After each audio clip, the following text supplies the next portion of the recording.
Peace and blessings. This is Mr. Westbrooks, educator, astronumerologist, and co-host of Unread Book Review with Nick and Rue. Let me put y'all up on this new ebook series that's here to educate our people of all ages, especially the youth, about our collective power, both historically, presently, and beyond.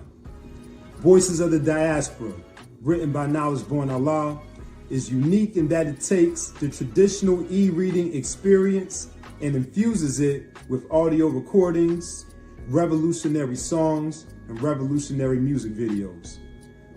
Some of the topics include stories about Black entrepreneurs, stories about Black women who have shaped our world, and stories of Black innovators who've impacted the field of STEAM, plus much more. If you want to know more about this series and what it has to offer, check out our unread episode featuring Knowledge Born Allah, who was also the founder and host of Do the Knowledge Radio. After the interview, go log on to dotheknowledgeradio.com so you can get your copy of Voices of the Diaspora so that you, your family, your community, and your world can be inspired by the stories of visionaries shaping our future and honoring our past. Thank you in advance for your support and continue striving to be the best version of yourself. Peace.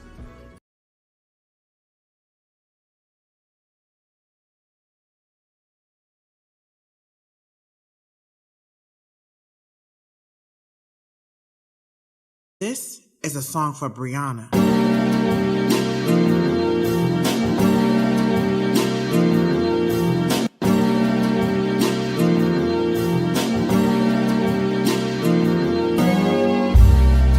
Baby breathe, baby breathe, baby breathe. They probably called you that when you was only three. After 93, smile shining, a lion seeing and being all that you could be. Probably bubbly, seeking humbly, loving harmony, fun with your baby sister, in love with your king who saw the bigger picture. Reaching towards your dreams, you sacrifice queen, you save so many, you changing our world. Your name not in vain, you a starship girl. Every tear I see your mama cry, you're the shining light behind her eyes. But we know that there's blessings in disguise, cause you will always be there by their side. Cause we don't die, we multiply, we mobilize, we here to rise. I see their pride, you're an inspiration, guiding light to our elevation. Blessings on blessings on blessings rain down. Blessings on blessings, your spirit's so profound. Blessings on blessings on blessings, love comes back around. Blessings on blessings on blessings. Say her name with a smile. Say her name with a smile. Say her name with a smile. Say her name with a smile. Say her name with a smile. Say her name with a smile. Say her name with a smile. God bless the child. God bless the child.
Peace and blessings. Welcome to another episode of New Knowledge Radio, place where knowledge is born. It's your host, Knowledge Born Allah. And y'all seen her everywhere. I was like, God, I had text God earlier, and I was like, "You busy?" She was like, "No, son."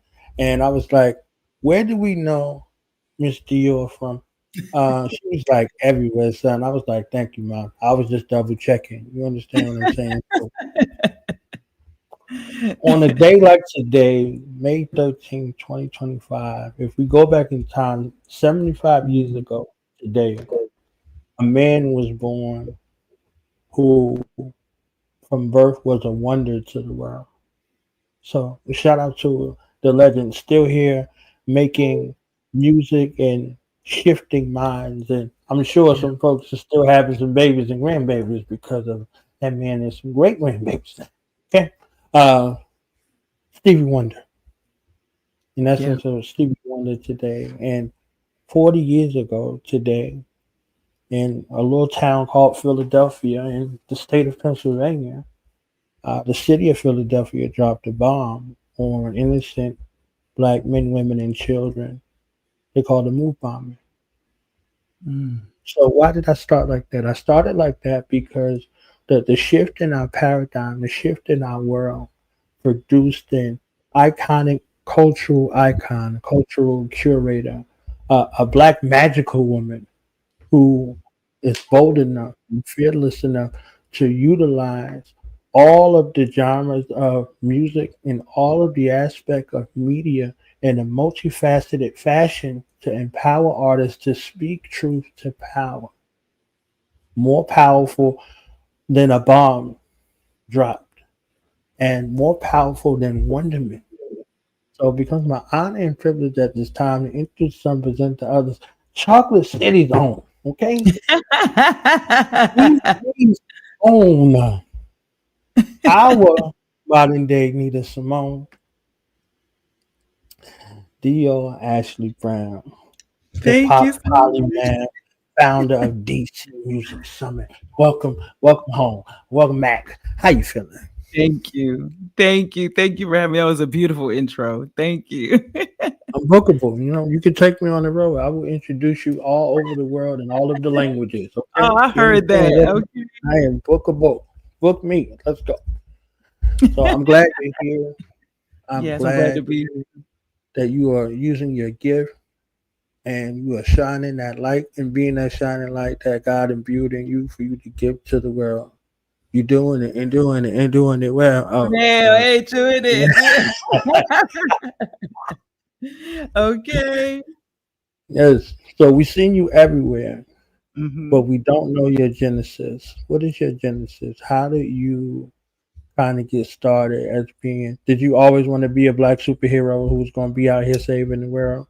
Uh, You giving me how did that? chills, brother. The way you see me is crazy. I've always wanted to be a superhero. Oh my Mm, goodness. I've always wanted to be a superhero. Oh my I was trying to remember the black superhero that I think he was a teacher. It was a film. Oh man, it was kind of a comedy. I cannot think. It's an old school film too. It'll come to me, but I've always wanted to be a superhero. I've always wanted to help my community. Not I wanted my community to always see what we already were. So help is not really the word I want to use. I've always wanted us to see our value, see ourselves in our regalness, see ourselves in our bodies and love them, and not comparative to any Euro frame or Euro, state. Just really seeing how beautiful God blessed us to be, how sun kissed and how intelligent and genius. And, shout out for Questlove for doing that film Black Genius, like, just really honoring the genius of Sly, the genius of artists and the genius that he had on the show. He had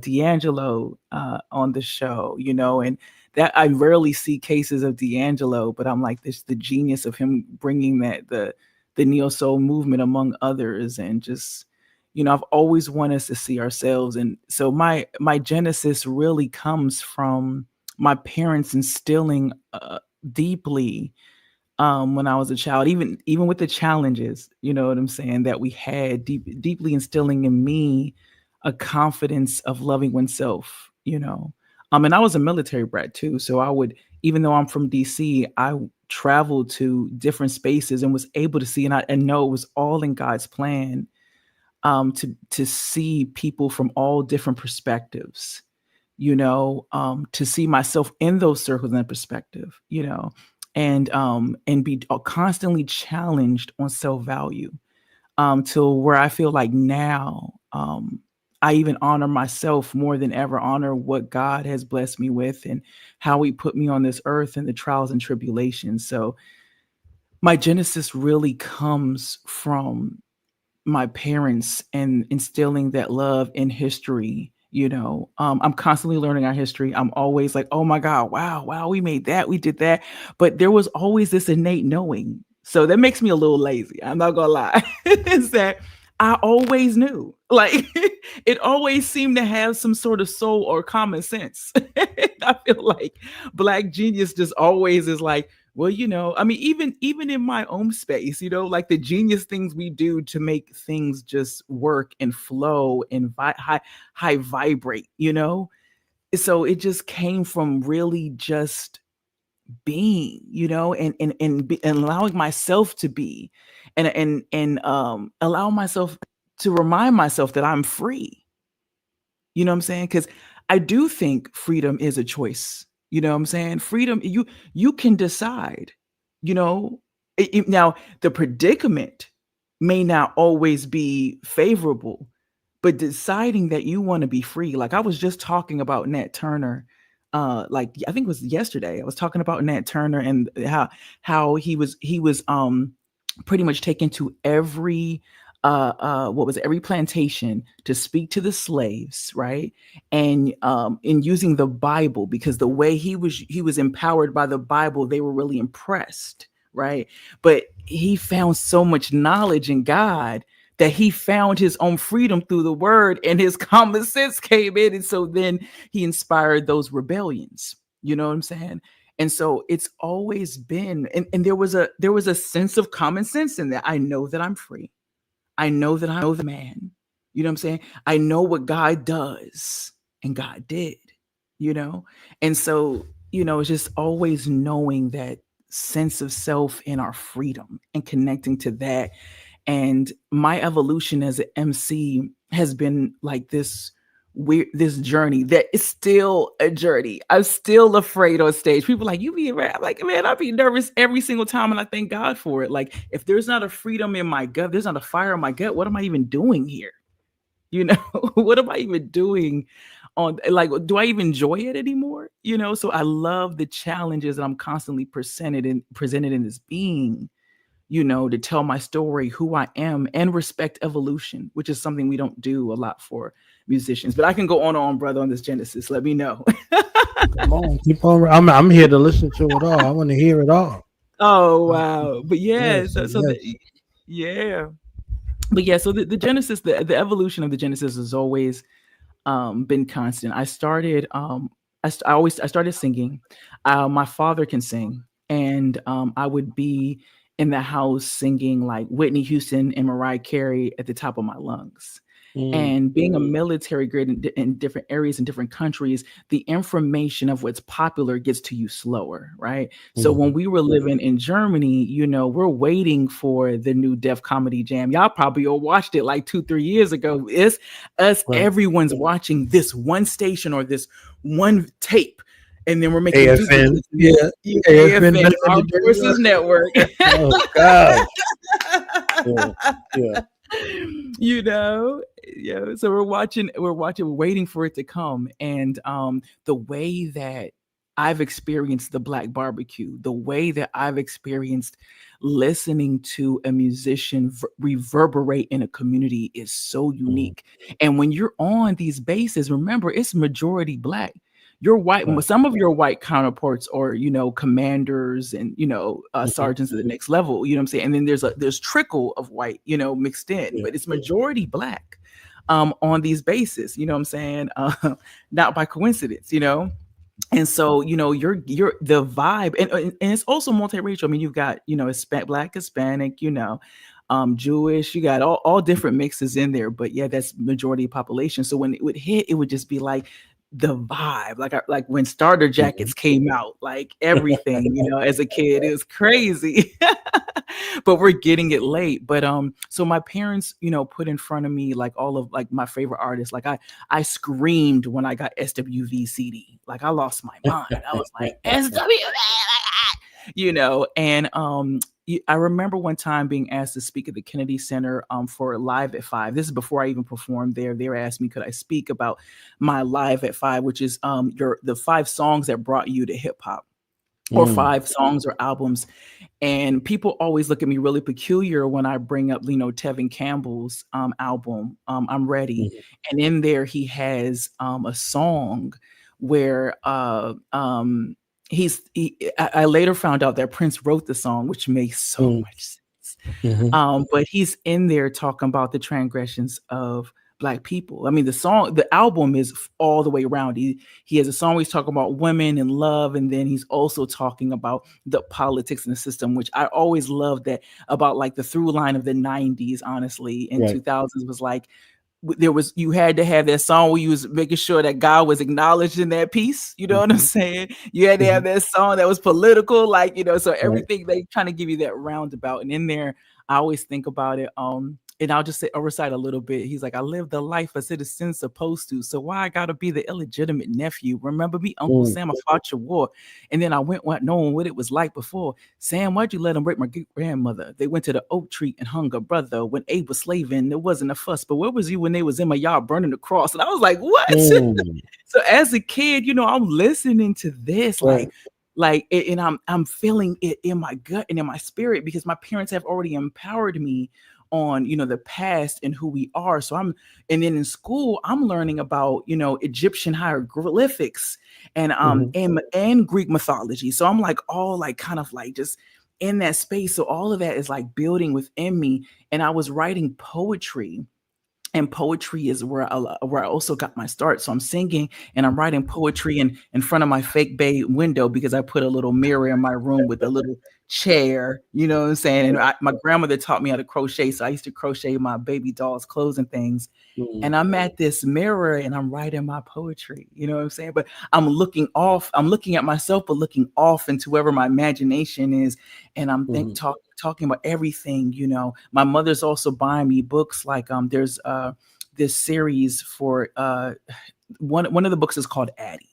But it's like it's called the American Girl series. I remember, hallelujah, American Girl series. And in these series of books that have like different ways of life. And the one that connected me was Addie, because Addie was a young girl who was a Black slave who ended up finding her mother and found their way to freedom, So my mother was giving me and my father were giving me these books and poets. Like I already had Nikki Giovanni when I was a kid in my room, taking it for granted. I'm just reading it, like, and connecting with her. You know what I'm saying? I found my uncle who's a poet. He's a former poet. I think he still is a poet, laureate of Florida, in Tampa, Florida.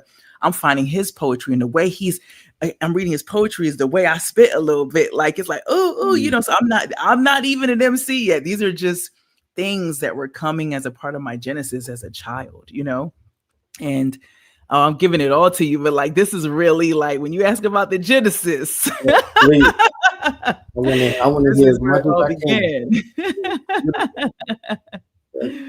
Yeah, this is where it all began. But yeah, I mean, because I think when you mature in your craft, you start realizing all of the things that God built in your path that created or is creating you. And I was like, wow. Like even in that era, I got into theater, I was in theater. I studied theater at University of Maryland and at Duke Ellington later on in life. Yes.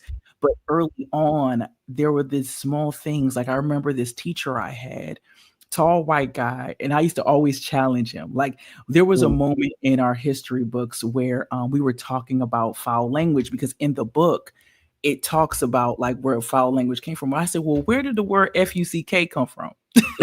You know what I'm saying? Like, I'm just asking him like that. And he's like, right. And he breaks it down to me and he's like, it means for unlawful carnal knowledge.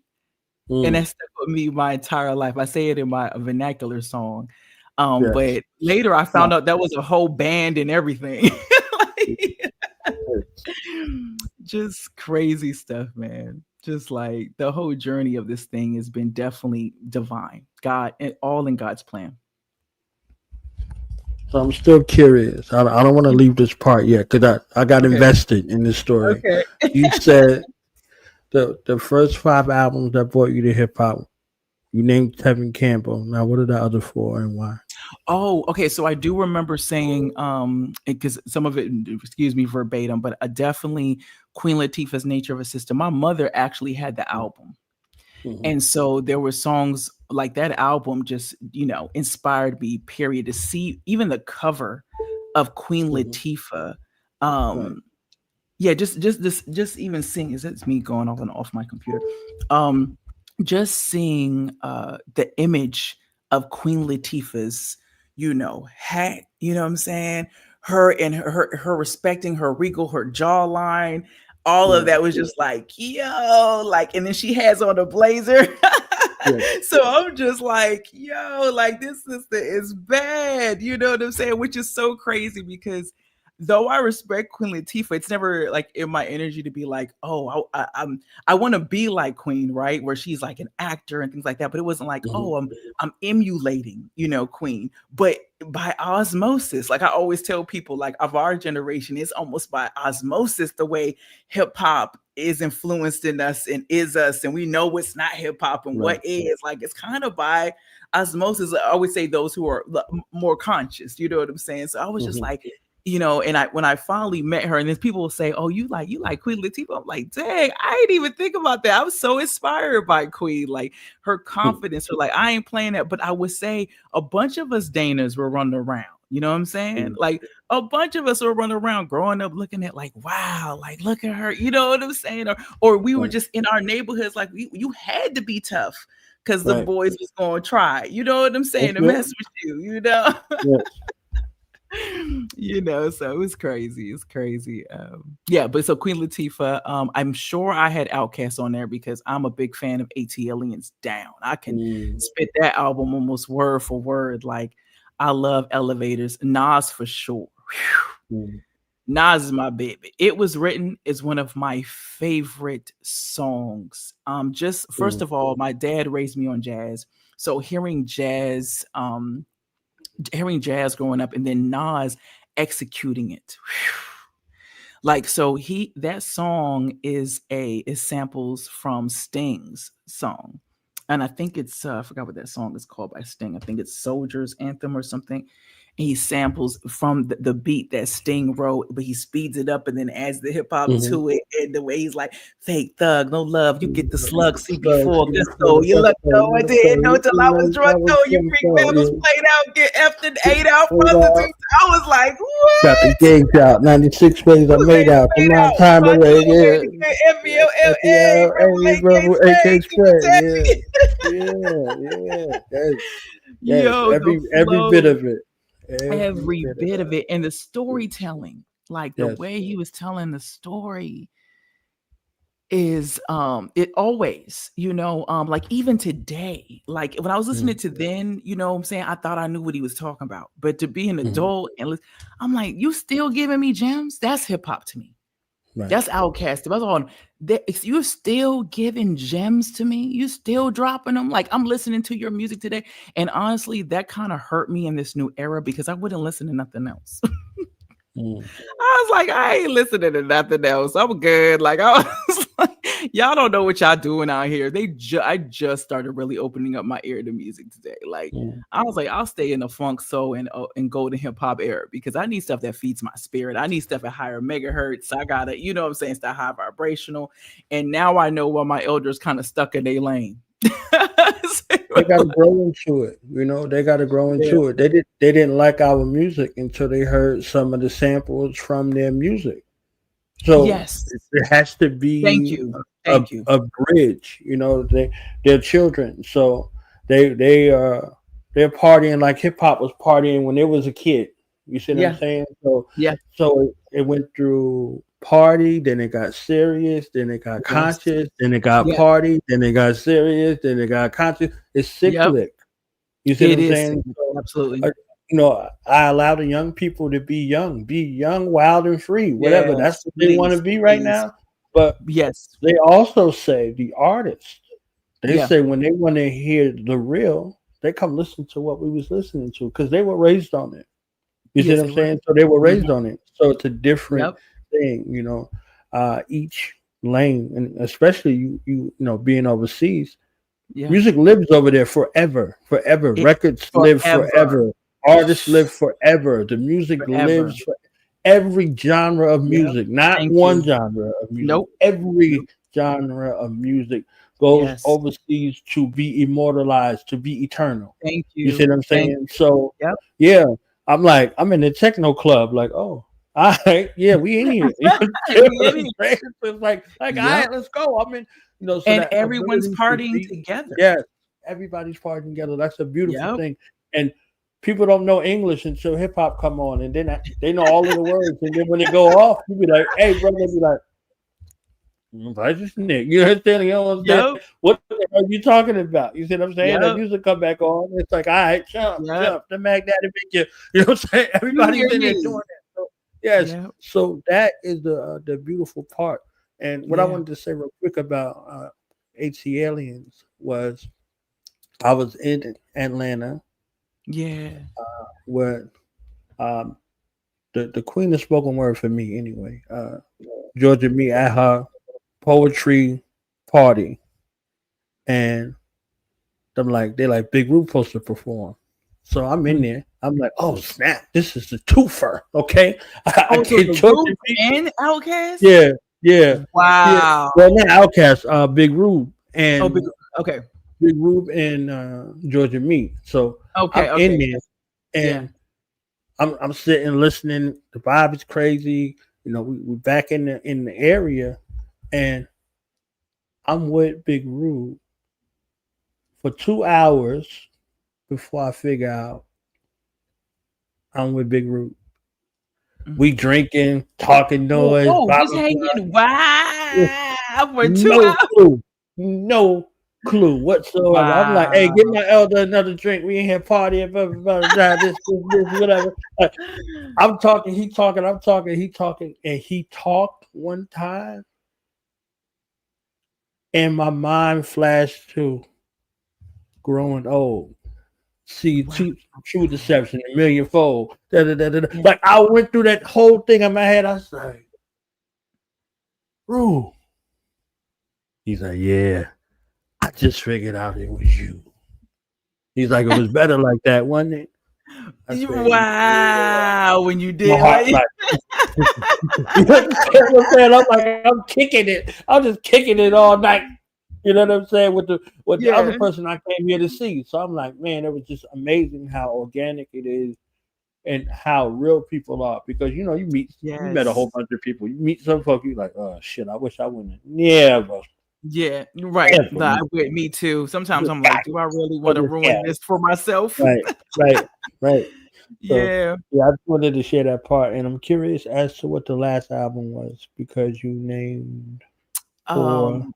I brought up Nas because it was 5, right? So Yeah. Tevin Campbell, Queen Latifah, Nature's sister, Outkast, Nas. Who was my 5th? Because I love because it was like because basically it had to be the journey. So Tevin Campbell and Queen Latifah would have been that start.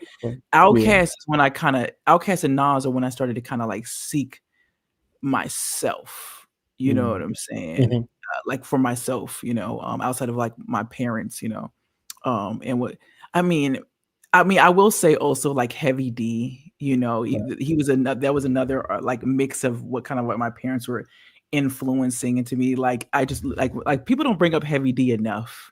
No. But he was like Will Smith before Will Smith. You know what I'm saying? He was like everything before anybody was anything. You ain't lying. Sharp brother, conscious brother, dance, rap. He will out dance you, out rap you. You know what I'm saying? Like you ain't never lied. Overweight lovers in the house. You understand what I'm saying? Like you seen him on TV shows, you seen him in movies. He was an icon. Like he was an icon, just smooth with it. You know what I'm saying? And a Busta Rhymes and a dance at the same. I was like, man, look. I'm like, How the backup? How he dancing, out dancing the background dancers? Like that's the whole mission, fam. Like you ain't lying. like getting it, jumping up and down and all that. I was like, man, please, okay, yeah. You ain't said nothing but the truth. I mean, Yeah, Heavy iconic. D was so soulful, Iconic. iconic, and made music for the entire family. I'm Yes. looking to see. I'm just looking at. I'm cheating a little bit to see what was my 5. So I'm going to my email. Go to your email. It's all good. Yeah. I'm like, I found the email, but it's like I'm trying to find. Is it the one? Is this the one? So yeah, it was live at 5, and I just am curious. Yeah, Xavier was in that mix. But I am just so curious. What was my 5th one? Let's see. It might have been this one. Let's see. Xavier. Life in 5. That's what it was called. Life in 5. Life in 5. Yeah, and I thought it was such a. This might be it. It was written Nas. Oh, okay. Oh, so okay. I did this. I did this more than once. There was a couple of others that I did too. There was one because I did. They brought it back again after COVID. So the one I did before COVID, it was with his first 5.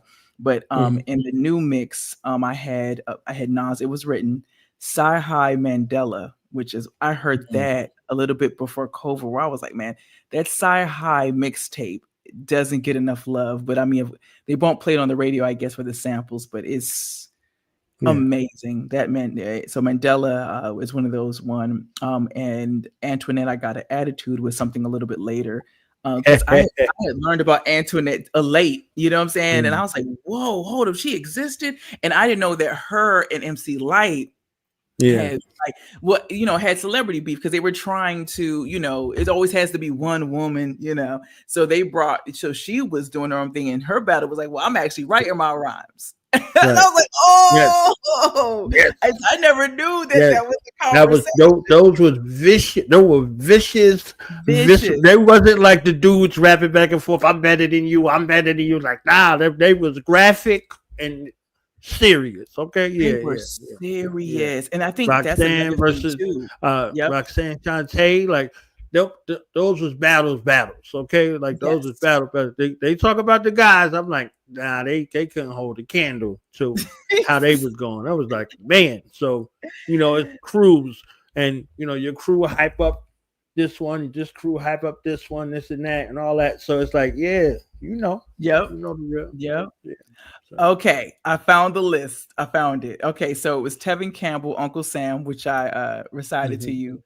Queen Latifah's Fly Girl, because you wanted to be a fly girl. Like, come on. Yes. Okay. And then Fuji's Ready or Not, because I even do that as a cover today, because I have a verse that totally gives Lauren her props. You know what I'm saying? That's like paying homage to the Fugees. So I love to do that one. So that's Ready or Not. TLC Waterfalls, because Left Eye's flow in there. I mean, Left Eye was such an MC. And she was, and I would say she inspired me a lot. I mean, just her lyricism and just like how she could be on a popular song, but totally give you consciousness. Yes. Like her verses in my head right now with Waterfalls. I'm like, wow. Yeah. You know what I'm saying? Was on the Panther soundtrack too, going crazy. Yes. Yes. A bird is never more important than my freedom. I guess we didn't need him, so I took away his freedom. I was like, woo. Yeah. Like bold. Okay. Like bold with it. So bold. Dope. So Waterfalls was one, and then Outcast Me and You, because now, like when I used to listen to that song, I wasn't in the grind like as an MC. I didn't even know I was gonna go this lane. That's a whole story in itself. But the Me and You, when I listen to it now, is literally my story. Our story as MCs. You know what I'm saying? Right. It's just like, wow. And then the other names were being elevated. Nah, not really. What would you say? No, you remember me from school? No, not really. You know what I'm saying? Right. So clown facial expression acting silly. Really, yeah. What kind of car you drive? I know you paid. I Right. know you got put to. I'm like, what? They don't understand the journey. Right. Yes. Sure, I got more fans than the average man, but not enough to last me to end the week. I live like you Like live. you live check we to live check. check to You check. don't move your You feet, and I move don't feet, eat. and I So don't we eat. like So neck we and like neck. neck and neck. I'm like, man. I'm like, whoo. Yeah. Mm-hmm.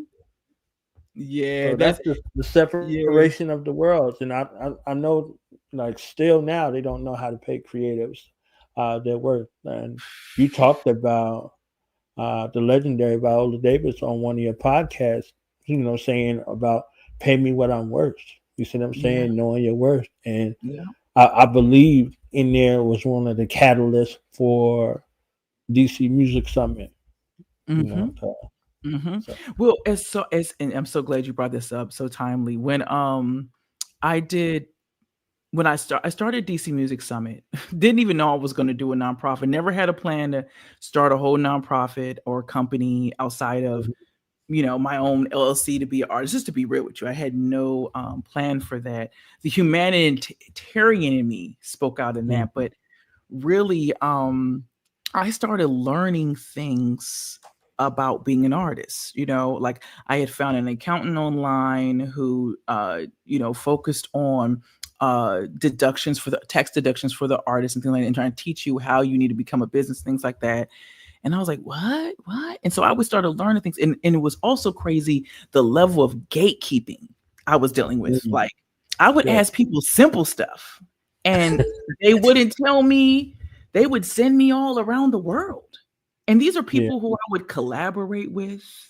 People who would ask me to be on songs with them or work with them or come out to their shows, people I was supporting. And it was driving me up the wall. And I didn't want to be a gatekeeper. I do understand why some gatekeeping happens. And I'll say that for people who haven't put in their dues a little bit or haven't put in the work. People get mad when I say that, but I'm going to tell you the truth. Right. You're not going to be prepared for this if you haven't done the work. You're not going to be prepared to create an organization, to perform on a stage, to have a full running show and know what your production is doing and know what backstage is doing and all that if you haven't done the work. And that's why, that song Me and You is also so important, because they're talking to you about the journey of going from show to show, that by the time you do it, you do this. You're not true to this. And that's how you want to move. And so some people, so they were there. So that's the gatekeeping that I think is fair. And it's not really, I wouldn't even call it gatekeeping. It's getting you prepared. It's training you when you put in that work, when so it doesn't hurt to support or volunteer behind an artist or see them grow. Like you might get that. If you're a manager, you may be able to get that artist to grow and then find another artist, you know what I'm saying, and expand their career. And then now you're known for, expanding several careers, and you've learned, you know what I'm saying? And it's okay to make mistakes, all these things around the way. But yes, I experienced a lot of heavy gatekeeping and I got tired of it. And I was like, it was just too ridiculous to me. And I was like, I'm coming up with this now. I didn't say I'm coming with this nonprofit. I said I was a part of a community called Muzai House that was on 411 New York Avenue inside of the Artists Union, which was this building where artists were renting different floors. And we were sharing rental space with another couple of organizations. And I loved my community. And I would do, when I think about how I just did things, like, I just love it. And it's, you should always be that way, to be honest with you. But if somebody's making money, we need to be on the same page. We need to, okay, we're not going to just use all my energy. We're going to work this out. So inside of Muzai House, I was like, we'll do these jams and do this, and and so I loved my community, but we couldn't pay the rent. We couldn't pay the rent. We weren't making a buck on our business or anything. So I said, okay, I'm going to all of these. I would just go to conferences, and I knew I was always a minority in these conferences, but my confidence was like, oh, I'm allowed to be here. I'm supposed to be here. Get out of my way. You know what I'm saying? Move, peasant.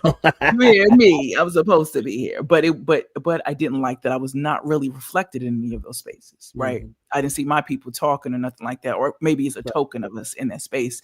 So I said, okay, I'm going to make it where what I'm going to create is going to front face us, and it's going to include everyone.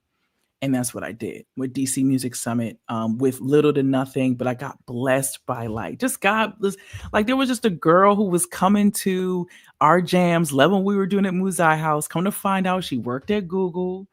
She's a person of color. She invited me to the things that Google was doing to sell their products to our community. Okay. And I was like, well, can Google come help us with this? You know what I'm saying?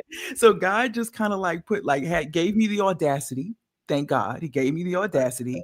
And I asked people, and we had our first conference in 2016, March of 2016, in that 411 Union building that was broken down, at a terrible looking bathroom. And then there were other people with their organizations within the building who let us share space with them. And we had our conference. And I also had, my friend was a vegan chef, cooked for 225 people. Those people came for free, ate for free, and there was resources all there for free. I did that for the first and second year. Second year, I did it on H Street. When most of the Black businesses were on the back end of H Street. And I went to those Black businesses and I said, hey, can we have our conference here? And so they were like, sure. I was like, people are going to see that you're here. It's going to get you foot traffic. There was one group called Conscious Cafe where they had Black art on the walls and poetry, and they were trying to get attention. So what we did was we operated during their not the coffee shop, but everywhere else that had like clubs and things at night. We used those spaces for classes and stuff. So that was in 2017. It was for free. I made no money. But the resources came. And so yeah, it was I did that for 2016, 2017. For 2 years after that, I had to take a break. Did it in 2020 at Eaton Hotel. And that was amazing. We did finally charge. I think we charged like $30. But for every single conference from its inception, if you volunteer for us, you get to come for free. It's never changed. People even got mad at me for charging. I was like, you can come for free as long as you donate some hours to helping us run this thing. It can't be all on one person. And that mindset really is a thing that I really want to change. That like, no, we've got to work together. Community has to work together. It can't be like, oh, that's just their idea. You know what I'm saying? It's got to be like, well, if this is going to help all of us, I need to make sure that it's helping all of us. So I need to put my behind in it too. You know what I'm saying? So, so DC Music Summit. And so just to tell you, sometimes I can talk about a lot of the logistics, but the goal was to get us to understand our business acumen. So as I was finding the accountant, as I was negotiating, so I used to do a lot of shows for free because I was always taught as an actor, artist, you're going to have to work for free before you even get work because you want to build up your resume. So I would work for free. But in a lot of times I would see some things that I felt like were like, wow, we're like, I would do a show for free and then I'd send somebody my flyer and then my picture's all skewed all up. I'm not looking good. And I'm like, dang, or nobody's asking me, do I want water? Or so I started learning these lessons and I was like, hold up. And then I went to a business class where I learned that you have to, how you protect your market is how much you ask to be paid. Right. So if people in your market, like say if there's a Dior Ashley Brown and the Filthy Animals, my band, but then there's another band that still does the same vibe. It may not be the same style or whatever, but we might do the same genre. That could hurt our business collectively because you're asking for 200 and I'm asking you to pay for a whole band. You feel me? So it's like, we can't, $200, that's gas money for the entire band. We're going to split this with $20. Like, that's terrible. I'm a musician. Right. I'm sitting right here in this room with equipment that costs the amount that it costs you, that you paid me for one piece, a mic that costs one piece of what you're paying for my band. So I was like, I've got to fix the market. Now, I think we did fix the market a little bit. You know what I'm saying? Locally, I think we've done a lot. They get a little irritated because I'm like, we pioneered a lot of this. I do have predecessors that I honor in what I do, but I will say that DC Music Summit did a great job of bringing together different statuses, different backgrounds, different just everyone. And then like I would say statuses as far as like financial classes, right? And then backgrounds all into one space.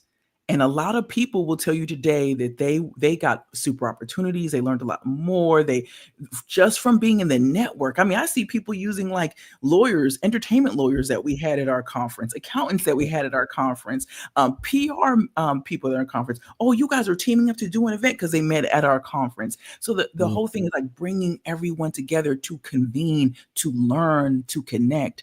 And I've been doing that in 2016, and it's been changing a lot of what the scene has brought today, just to be real with you. I really do, you know. Mm-hmm. I mean, that's beautiful. You describe tangibles, intangibles, all of these things. They're not things that you can calculate, right? You know, like I said, I went there to see Georgia Me perform, you know what I'm saying? And I'm kicking it. You know what I'm saying? Kicking it like real hard. You understand? Like it's a different thing versus somebody just sitting in the audience like, oh, hi, yeah, you know, hey.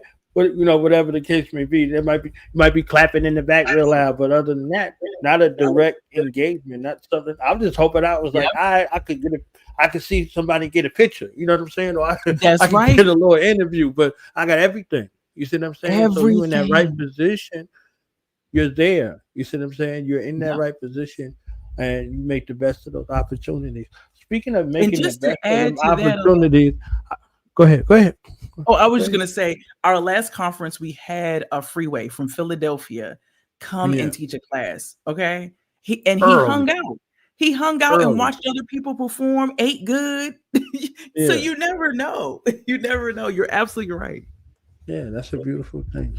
Mm-hmm.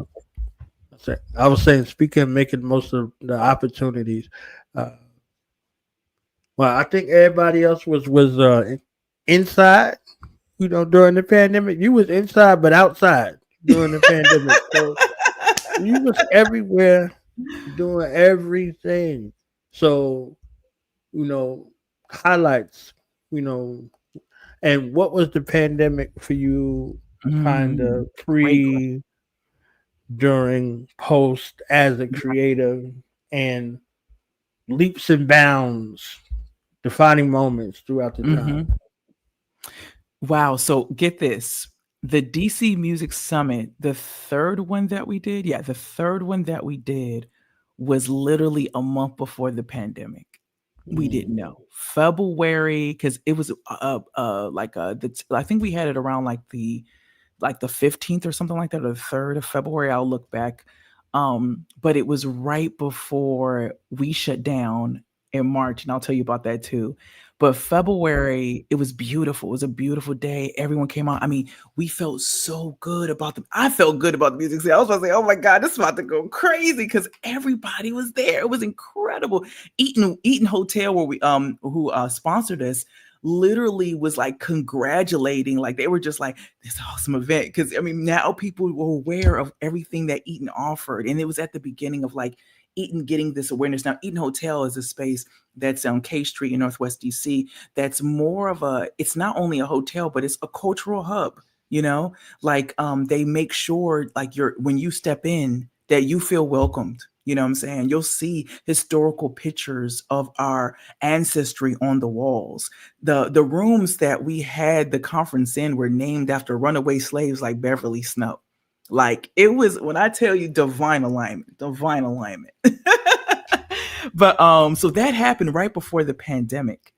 Then I had a show at Kennedy Center that was on March 12th. I'm in an Uber on my way. I got my eyebrows done or my makeup done at Sephora. And I'm like, okay, I'm ready. Let's go. I'm about to arrive. And on the way there, the Uber driver was on NPR. And NPR is talking about everything shutting down. And I'm like, huh? And it don't seem real. I mean, you know, I don't listen to NPR like a lot of old heads used to do like all the time. They even have it because you should, right? You should be listening to NPR. I'm listening to a little NPR, WHUI, WPGC, KYS. I'm flipping through channels, but I'm in the Uber and I'm listening and I'm like, what's going on? And so I hope everybody show up. This is what my brain is. I don't know what's going on.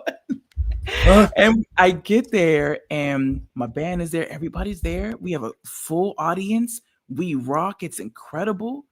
Kennedy Center shuts down right after that. Next day, my job shuts down. We're working from home. And I'm like, oh my God. And I will tell you, I thought after that successful show, my producer was rocking with me as my hype man. But bam, I had the who is it? Who's backing me up? They go by Flotus. I have Flotus, first ladies of the urban scene, backing me up, and I just know, oh yeah, our career about to take off. We about to be gone. We about to be busy. The shutdown, and I was so hyped and so lifted from the conference, from the Kennedy Center. I was like, ain't nothing stopping what we got going. Then I started getting emails with the cancellations of things I had coming up at the Kennedy Center, opportunities. I'm like, oh, whoa, this is going to be longer, huh?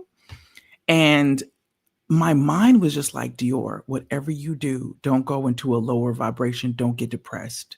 Like it was like, we got to stay high vibrational.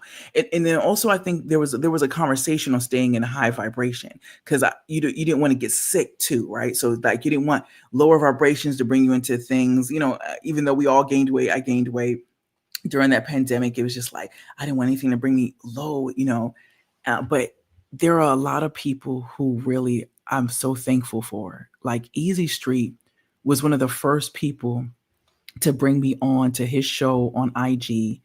And he was like, I'm gonna have y'all perform. And the way he still made it feel like everything was okay. You know what I'm saying? Like this is just a regular day. We just do Easy's doing something a little different. And he gave me the platform and I was staying in a house full of roommates at that time too. And everybody helped me set up. We got the mic, we all in the room, they in the living room. I can't believe I'm excited because I don't think I've had worked with Easy Street in this capacity before. And then how he was he let me get on the mic, and that just had me beaming. That just had me beaming. I was excited. So then one of my roommates is from Lebanon, right? And he is like going on IG and like, I'm trying to get on with such and such because they on IG, and he does music too. Because some of us in the house also did music. So he's like, I'm trying to get on with so some of these people I don't know. And then he gets a gig with a Global Citizen, and then he has me perform with him on Global Citizen. And I'm rapping to his song, you know what I'm saying, that he's singing in Lebanese. And I'm like, yo, this is going crazy. Like, what's going on? And then I started saying, well, you know what? I see Fat Joe in them online. Let me see if they'll let me request. So I hit request one time. I'm dating this guy. We're just chilling in my room, and Fat Joe accepts it. And I'm in like my PJs and my little warm sweater. And I'm like, oh my God. Fat Joe just picked up, yo. I was like, let me get it together. I'm ready. Let's go. And it was crazy. Like it was like God was keeping my vibration, my spirits up. And every time I would hit for someone to request me on the live, they would accept it. So I'm online with Fat Joe 3 different times, LL Cool J, Sway, Daz Dillinger, Lakeith Steinfeld, I'm sorry, how do you say his last name? Lakeith Stansfield. Yes, I think her name is oh my goodness, she won P. Diddy's when he had his show that was kind of like The Voice. I'm on with all these people, and I'm like, and Little Mama's like, oh, in the comments, like, oh, she going hard. I'm like, what is going on?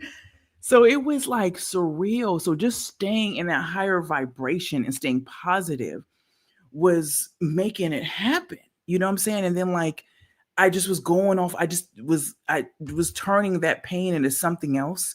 We weren't supposed to be outside. So I got my Zoom L8 from Chuck Levins, who is one of our DC Music Summit member partners. And, he gave me a good deal from the pandemic. He explained to me what it was all going to do and was real patient with me. He would tell me, like, this is what you're going to do, and help me use it. So I got that. I started acquiring things because I started getting gigs in the pandemic. And I noticed that when you don't have a mic connected, you're just talking at it so you don't really sound good, and I wanted people to really hear me. So it was just like they always say you got to get ready, so you got to you got to stay ready, so you got to get ready. So it was just like my mind was like, we need to get it together. Like, what we're gonna do? We could be in a slump, eating, chilling all day, but I just wanted to. I saw something, what I'm saying? Like that year in 2019, 2020, I was like, it's going to be lit. Like, I'm going to do more. And I just was like, I'm going to just turn this pain into something else, and started doing also these memes around or song memes, like where I would spit around like a popular viral song, just having fun with it, as best I could. Yes.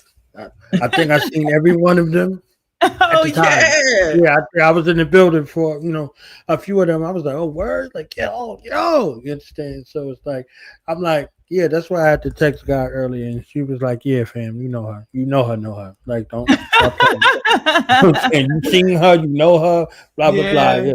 Like I was like, I had to make sure. And I was like, all right, yeah. So I saw you with this microphone, I saw you with this sit down type of vibe. I thought you was about to Queen Latifah us with a show. You understand what I'm saying? So hopefully that happens. I need to see it. I want to see it because you talking about the collaboration with the Queen? Yeah. Oh, well, your own show, like your own. Yeah, like what I'm saying. Like what's her name? J Hud show when they got the people in the alleyway and they dancing, they coming up there like okay. I could see all of that. You know what I'm saying? So wow. Rest in peace to the late Charlie Murphy. You got Charlie Murphy. You got interviews with so many people. Like sweet on me. Yeah. What's the backstory? Give me a tiny bit of the tea of this experience of you as the interviewer out here. You're like this multimedia mastermind just out here, just everywhere, doing all kinds of stuff. You know what I'm saying? I used to say submerge in the art, that I submerge in the art. And I wanted to, the thing also was, I wanted to bring up Black media sources. When I left college, when I graduated, and they said to me, they asked what you're going to do. I said, I'm going to have this company. I didn't have this company set up, but it's going to be called En Route Productions, right? Because we en route. And it's evolved to a few different names: DC Music Summit, Unique Extremes, all this stuff. But yeah, like I started chasing, a little bit of Hollywood. Like I was trying to go to New York in the middle, of the night to go to an audition at 10 in the morning. Like I'd hop on the train from DC or whatever. And I was like making sure I was on all the listservs and, but for some reason it just made sense to me to value my own community. It's just everybody hadn't caught up yet. Like right now, they started to see it, you know what I'm saying? But back then they hadn't caught up yet. And I really wanted us to value and see what we already had. And that's all I was trying to do. And to be honest with you, that has really been like not an easy route, empowering our community to see we have everything we need while you're looking outside. And I was blessed. Like, there were speakers who came to my school. There was this comedian, this actor. He's been probably in 200 Hollywood films, plenty of the Adam Sandler's films, and he came to our school and in our class because my teacher knew him. And his last name is Cromwell. I got to think of his first name. His last name is Cromwell, and he says he had tears in his eyes. He was like, tall white guy. He's like, don't run to Hollywood. Let Hollywood run to you. And I was like, if this man who's been in 225 films is in my classroom in tears telling me don't run to Hollywood, why would I? What are we doing? You know what I'm saying? But it just goes over people's heads. You know what I'm saying? And then later, Marlon said the same thing on the interview. Marlon Wayans said the same thing. So when I was hearing these things and I was like, well, and instead people to me seem to take it like more as a threat, as like, well, you need to go out there, you need to do this. And you do. I even have a series called You Gotta Leave DC to Get Love, because I used to hear that all the time. You gotta leave DC to get love. where I interview people and ask them, about that. But you really do. We really have everything. We have everything to make it happen, but we look out to these other sources, and then we're like, well, no, they have the answers. But the money and everything really comes from this community, and it's all behind what we do. You know what I'm saying? If you just get behind and love who's already in your community killing it, who's the organizations that are pushing for these spaces, you would have it. You know what I'm saying? So we put all the energy into those things. They got us, They will find you. They will move heaven and earth to find you. Yes. So all of those little kids that made the viral videos, they didn't go send that to nobody, and people found them. You know what I'm saying? They sure did. Little young man, he was out there working out with his brothers. Like, you got to be strong. You have no weakness. He's on Ellen DeGeneres. You see what I'm saying? So it's like if you out there and you putting it out there, it's going to get to somebody. You never know who's watching. You never know who's watching. Yes, it is. You never know. Most of those opportunities. Yeah, definitely. Mm-hmm. Definitely. So I didn't want to start with this, but I want to end with this. Like, okay, I needs to know everything that you could tell me about this right here. Okay. Okay. So this right here. This dab right here. Okay. This dab right here. All of the sights and the sounds. I don't know how many times I watched it over and over and listened to everything. So I need all of the story that you could tell me, please, and thank you.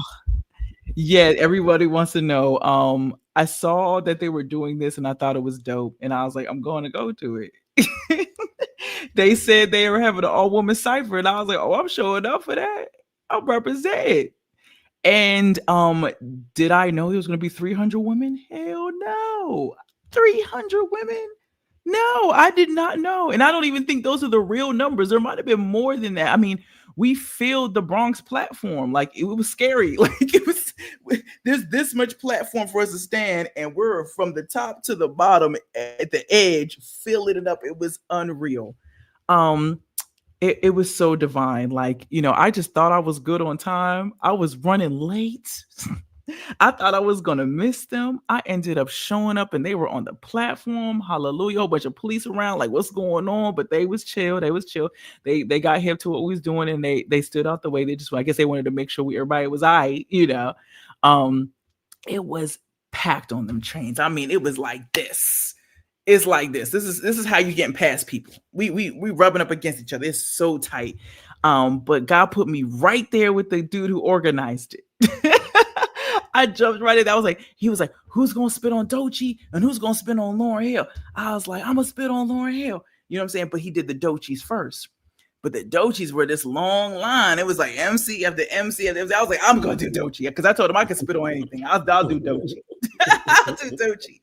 And I just was interviewed about this the other day at my friend's podcast, and I was telling him I was telling them the experience. I was like, anything could have happened. I came in from DC. I don't know these sisters. I don't know these hoods. I don't know. You know what I'm saying? I'm like, yo, anything can happen, man. There was so much love, and it smelled so good. Like, everybody smelled so good. It smelled so good. Everybody was fly. Everybody was telling the dudes to get off the bus. You know what I'm saying? No, on the bus. No, man. Like, this our time. Kicking them off. It was real cute. It was so, and then also it was like I said, it was different energies. You know what I'm saying? Like, you got all types of women. You got eclectic women. You got it all in there. It's everybody. So it was incredible. It actually felt like hip hop, because you also, I remember, coming up in hip hop, and it was a little bit of fear. You know what I'm saying? Of the space that you're at. That created the urgency. That created the energy behind the bars, the storytelling behind the bars. That's what I felt, and it was so authentic. It was raw. It was weird, real. Some people, if some people messed up, they gave them a try. The sisters would encourage them, like, keep going. No, keep going. Find it. You got it. You got it. So start over. I was like, you hear me?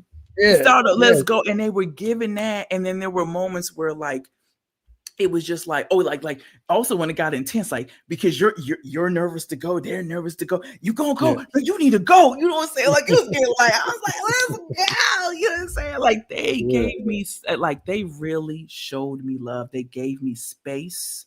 They was hanging on for the words. They was hanging on for my storytelling. I felt seen. I felt appreciated. You know what I'm saying? When I shouted out the DC, that somebody yelled in the back, said, "We love the DMV." You know what I'm saying? Like, this is a New York train. These sisters is from New York. This is not, you know what I'm saying? Like, I popped in. Right. But that is not necessarily permissible. You know what I'm saying? So I just went hard, and I was like, oh, I'm gonna go represent. First of all, I love hip hop, and I love the birthplace of hip hop. I have so much respect for New Yorkers, for hip hop, for what hip hop has saved my life. So I was like, oh, I'm gonna do it in the way that my ancestors or my elders before me would have respected it. And you know what I'm saying? And that was always, it's always been about staying ready. That's why that happened during the pandemic, because in my spirit, I was like, I'm ready and I'm going to spit. You know what I'm saying? And I'm going to do this. I'm going to do it. I'm going to tell this storytelling that's going to empower my people. So it's always been in me. So this was only just how it was supposed to align. And it's crazy. Like, I've spitted for all these celebrities, but everybody's like, this is fine. And it's on the one train, which is like, historically known in hip hop story. I mean, it was crazy because now let me tell you this. This is like blowing my mind. So, you know, I've been some of my rhymes I didn't have forever. Didn't spit them. And so, like, and I freestyle. So don't sleep. Don't sleep. But I'm like, you know, I done held some. And so, like, this brother brings up on the in the comments, he's like, because I have this line where she get it out, she live it, but they hating on the pigment, right? He like, that's cool and everything, but who did he say did it? I used to Joey Badass. He has a similar lyric in a song that he does with ASAP. And I'm like, nah, son, nah, right? So he calls me out, and I call him out on the story. He's like, nah, you lying. So he's like, yeah, it's called The One Train. I'm like, nah, you lying. No, you lying. Me and this man share the same zodiac. And I listened to the song. It has a different context, but it's in the same world that we're talking about. And it was just like, wow. And the song's called One Train. So I take that as spiritual alignment, and that God is using us to do something bigger than ourselves. We are connected. Whether we want to believe it or not, we are connected in a very deep way, and there is a plan, and there's a level of consciousness that he needs us all to reach. You know what I'm saying? And so some of us are being hard-headed. But we need to start connecting with that, because I saw that as so divine alignment. So, brother, it was incredible. And then I love the people who put this on, because they made sure to curate it in its natural vibe. They made sure that everything was which I'm very used to doing, is making sure that peace and love is involved. They made sure that the energy is like, no, this is about love. This is not, you know what I'm saying? Not to say you can't be competitive, because you got to be competitive in hip hop, but not in a space where this ain't about hating and all this. This is about you bringing your best. And they made sure that kind of reverberated throughout, you know what I'm saying? So if there was some little fights, we was like, nah, we would have to vote if you even allow the flow. If you messed up the energy, it was time to vote. Like, you gonna be okay? You know what I'm saying? And I loved that about it. And that's because that's another part of hip hop, is that it just you need that type of beauty and amplification. So they did an awesome job with that. Bars. Okay. and the vibe was so high. It was so much love that anything that was there that wasn't got crushed. So you hear me? You know, there was a woman with her baby on her chest spitting. You hear me? Yeah. And that baby was beautiful. Yeah, that energy was too much. I was like, yeah, that was it. All of the bit of the hungry, because it's all kind of narratives that's been out. You know, hip hop, it's been 50, I don't know how many times, whatever, but literally. black women not being celebrated in hip hop. You see what I'm saying, by the men or by the women. You know what I'm saying? Everything has this thing where it's no competition. It's all kind of competition and all kind of foolishness. Our enemies are winning when we fight. Nobody wins when the family feuds. That's a real thing. So we doing all of this fratricidal type of situation right there. We're making it real easy for infiltration. So have a space where it was curated properly, and the onus of upliftment and the onus of celebration, it still exists. All this virtual stuff we be saying, that's virtual stuff, but in real life, on the one train of all places, you understand what I'm saying? Like, this is happening. You know what I mean? Like, this is happening, and thankful to see you and have you be a part of it. After your journey and continuing on to continue to be great. You know what I mean? So. Thank you. Yes. Thank you. Thank you for today. Thank you for your time. Yeah, thank you for having me. You got to break down hip-hop polymath. You know what I'm saying? You got to give us a little bit, a little something. You know what I'm saying? A little something. That's right. Yeah. That's right. Yeah, this is special. I'm sorry. Were you asking me to do something? I was saying hip-hop polymath. Yeah. Yeah. What's the meaning behind it for you? Oh, with the name. Oh, okay. Got you. My bad. Actually, you was ready to rhyme. Look. I was like, all right. I was like, oh, what are you doing? So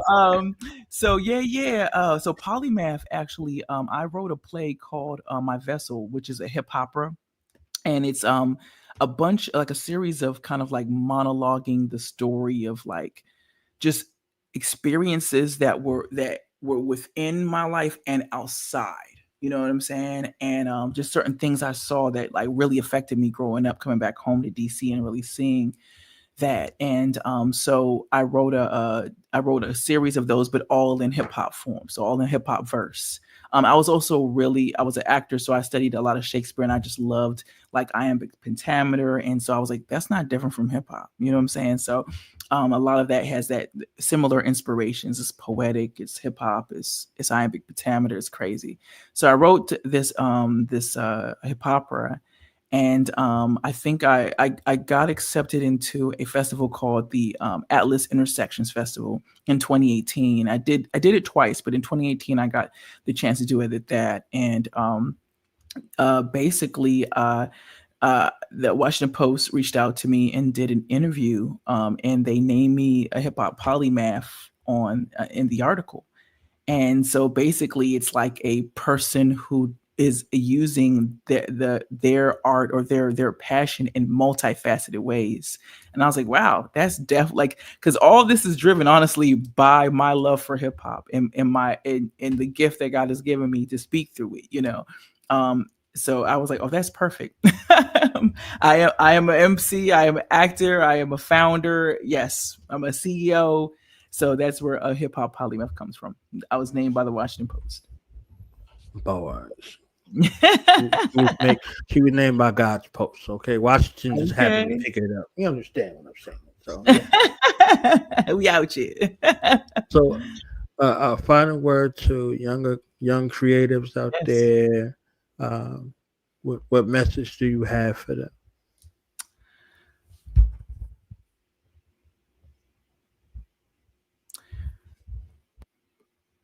Respect your elders. Now you're going to tell me, the elders, look, they made me upset too. A lot of times in life. Respect your elders and try to learn from them. They may not have all the TikTok followers.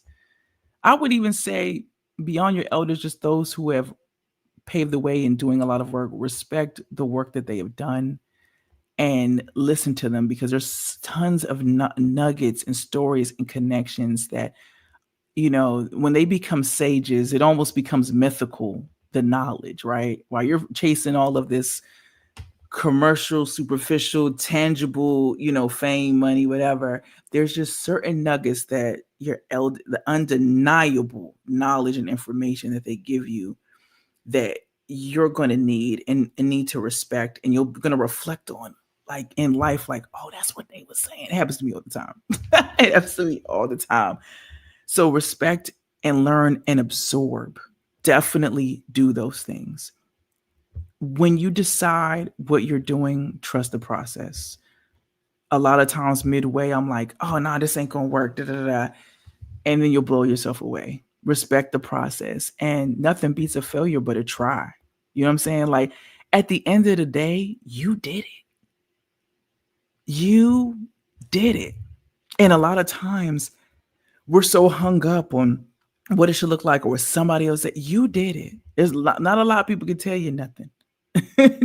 Just do it. Do it. Keep going in what you do. Love what you do. Have fun. You got to have fun. If you're not having fun, it's not for you. Because even though I get bogged down with like, oh my God, I have so much work to do, the fact that I want to do it and I want to see it come to fruition is what drives me, you know? And I'll just round this off with also taking care of yourself.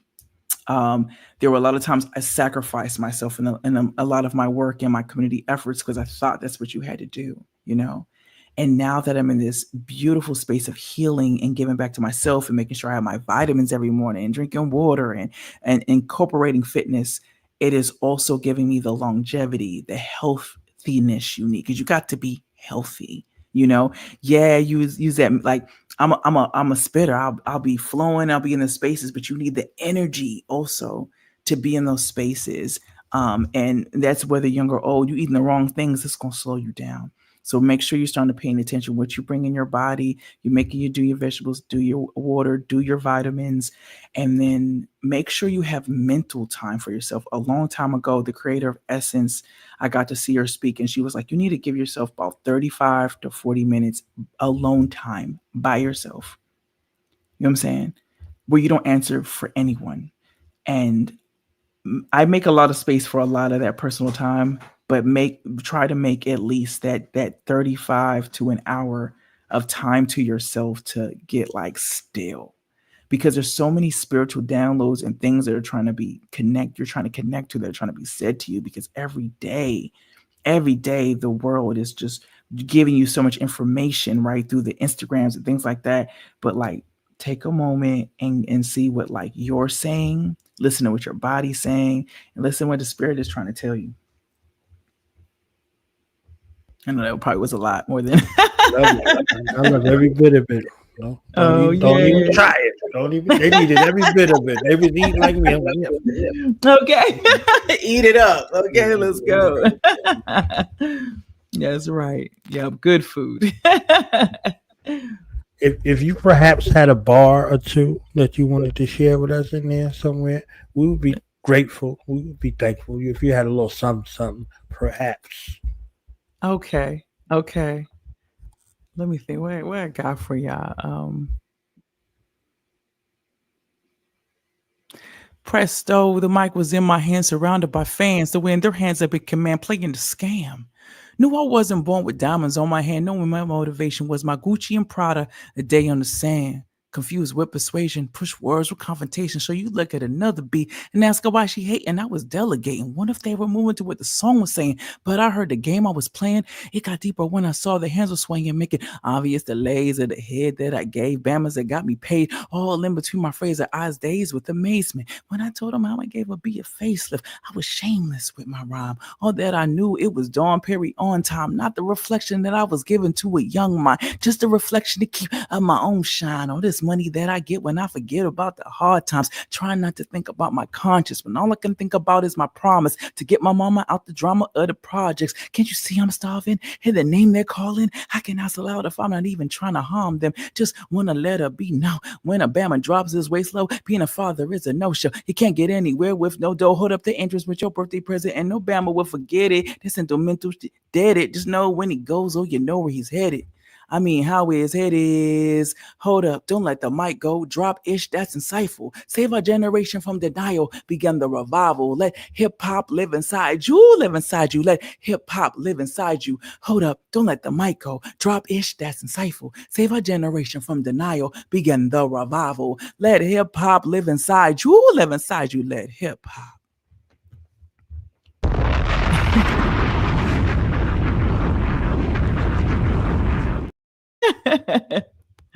And I just want to say a little something about that piece, man. I wrote that piece a long time ago, and I wrote it because I was listening to everybody, right? Like the time we had like Lauryn Hill, we had Lil' Kim, we had everybody. And the reason why I say those two, because there's a spectrum, right? Of like the conscious and then the commercial in a sense, right? That's why I bring up those two specifically. And I wanted everyone to hear a vulnerable side of like the Kim figure, right? And then, you know what I'm saying? And so and how that conscious was like creeping in, was like that balance. So like, I really tried to make us human in my rhymes. You know what I'm saying? So that's where that comes from. That's where that piece comes from. Definitely. Epic. It was classic. Thank you. And it reverberates throughout time, because that's going to be the left and right hemispheres of the brain always tugging. You know what I'm saying? Right part of yourself tugging. You know, the higher, lower self tugging. It's come on. It's all there. Yes. Queen Dior, thank you for your time. Thank you for your love. Thank you for your gems. Okay. Shout out to the fam. Shout out to Steve for setting this up. You understand what I'm saying? Amazing. You know what I mean? And honest to you and your family. Honest to you and your community. Honest to you and your tribe. Keep winning. Keep loving. Keep shining. Keep elevating. And keep keeping God first. You know, playing the process over here. So I got you. Thank you a lot. I appreciate you. This is beautiful. Thank you. Come back. You know what I'm saying? Don't be ashamed. Oh, yeah, definitely. You know what I'm saying? Come on back. I sure will. Are there any projects we need to keep our eyes out for? You got anything in the ethers you cooking up that you can share with us? Because I know you got to be a little hush about the stuff. But yeah, I am working on something. I am cooking. I'm trying to work on this project. I have been so busy for so long that I'm actually like, I got to sit still and get this thing done so y'all can have something. So pray for me that everything keeps flowing and growing. I'm building like this nice team around it. So just keep praying for me. I'm working it out so y'all can have something. I really am. Definitely. So we out of here, y'all. Yeah. The great, the wonderful Dior Ashley Brown. Thank you. Thank you a lot.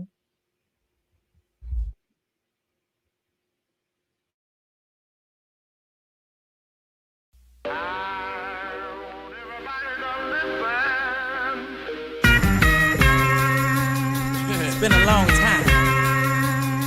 I've been waiting for it.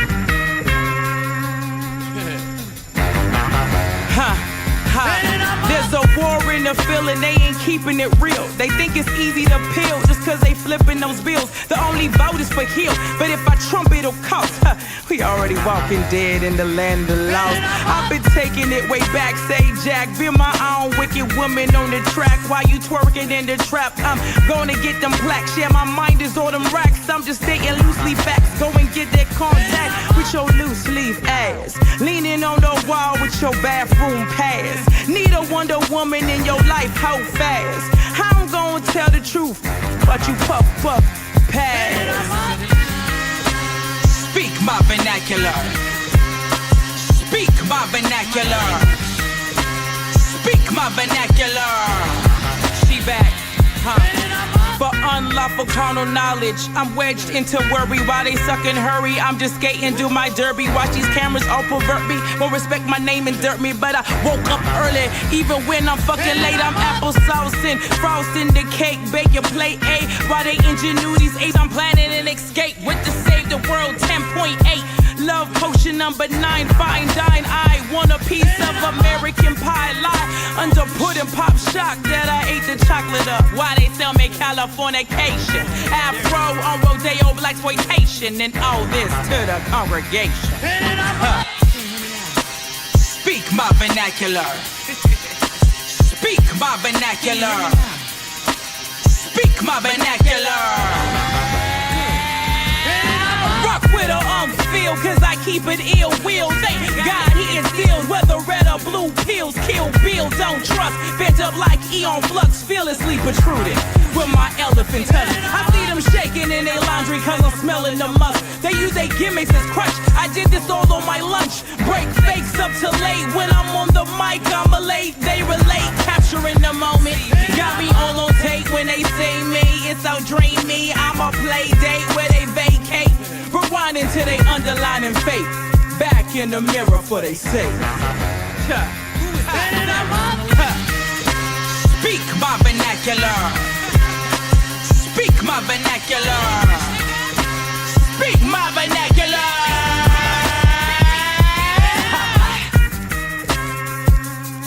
Can you come again? Hello? Can I? Someone please call 911. I'm having too much fun. Nah, we good. Good girl. Ooh, she got it.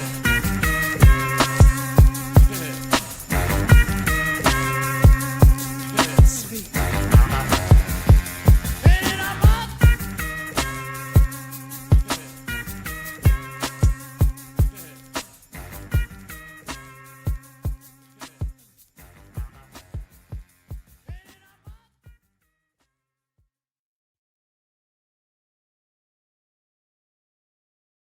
You cannot go without this book, and let me explain why.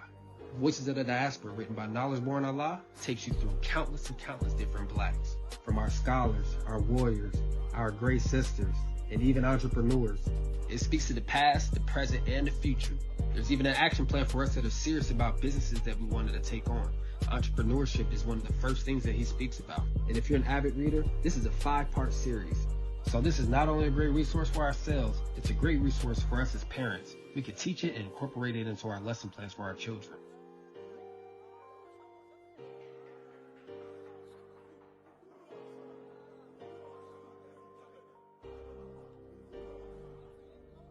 Knowledge born. What's the science, baby? Yeah. Now we gonna tell them. Night in front. We tell them like this, yo. I'm an African. I'm a African. I'm an African. I'm a African. Yeah, y'all like that? No more. This man's mind is open. I'm an African. I'm a African. I'm an African. I'm a. Let's get back to the gritty. Developed by recognizing the common enemy.